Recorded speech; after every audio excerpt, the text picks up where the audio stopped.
Style ఆలు పరాటా కాకుండా ఇలా డిఫరెంట్ స్టైల్లో ఆలు పరాటా అనేది ప్రిపేర్ చేయండి. చాలా సాఫ్ట్గా చాలా టేస్టీగా అయితే ఉంటుందండి. మళ్ళీ మళ్ళీ ఇలానే కావాలంటారు.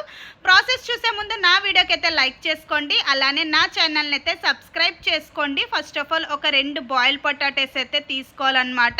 ఆ రెండింటిని కూడా గ్రేట్ చేసేసుకోవాలండి. మంచిగా అంతా కూడా గ్రేట్ చేసేసుకొని ఒక బౌల్లోకి అయితే తీసేసుకున్నాం కదా. ఇప్పుడు దీంట్లో 1 కప్పు మనం గోధుమ పిండి అనేది వేసుకోవాలన్నమాట. గోధుమ పిండి అనేది వేసుకున్న తర్వాత కొంచెం జీలకర్ర, సాల్ట్, ఇంకా 1 స్పూన్ ఆయిల్ అనేది వేసుకొని వన్స్ మిక్స్ చేసేసుకోండి. ఫస్ట్ అయితే వాటర్ అనేది వేయకండి, నార్మల్గానే మిక్స్ చేసేసుకోండి. ఎందుకంటే పొటాటోలో వాటర్ అనేది ఉంటుంది కదా. ఒకసారి బాగా మిక్స్ చేసేసుకోండి. ఒకవేళ మనకి సరిపోలేదు అనుకుంటే కొంచెమే వాటర్ అనేది వేసుకొని మిక్స్ చేసేసుకోండి. ఇంకా చపాతీ పిండిలో అయితే మిక్స్ చేసేసుకోవాలి. మొత్తం అంతా కూడా మిక్స్ చేసేసుకున్నారు. మిక్స్ చేసేసుకున్న తర్వాత ఒక 10 మినిట్స్ అయితే అలానే పక్కన పెట్టేసుకోండి. ఆఫ్టర్ 10 మినిట్స్ తర్వాత మనం ఏంటంటే ఎలా అయితే చపాతీస్ చేసుకుంటాం కదా, చిన్న చిన్నగా తీసుకొని మనం చపాతీస్లో అయితే పామేసుకోవాలన్నమాట.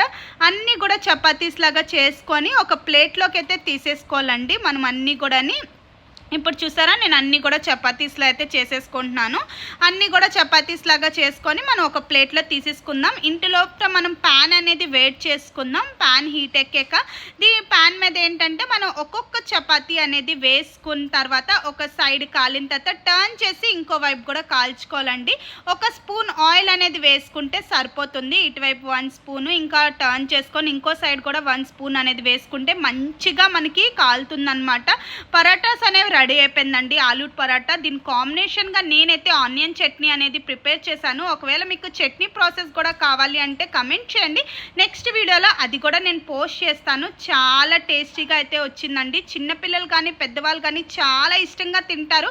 ఎప్పుడు ఒకేలా చేసుకుంటాం కదా, ఇలా డిఫరెంట్గా ట్రై చేయండి. చాలా సాఫ్ట్గా చాలా టేస్టీగా అయితే వచ్చింది. అలానే నా వీడియోకి అయితే లైక్ చేసుకోండి, నా ఛానల్ని అయితే సబ్స్క్రైబ్ చేసుకోండి.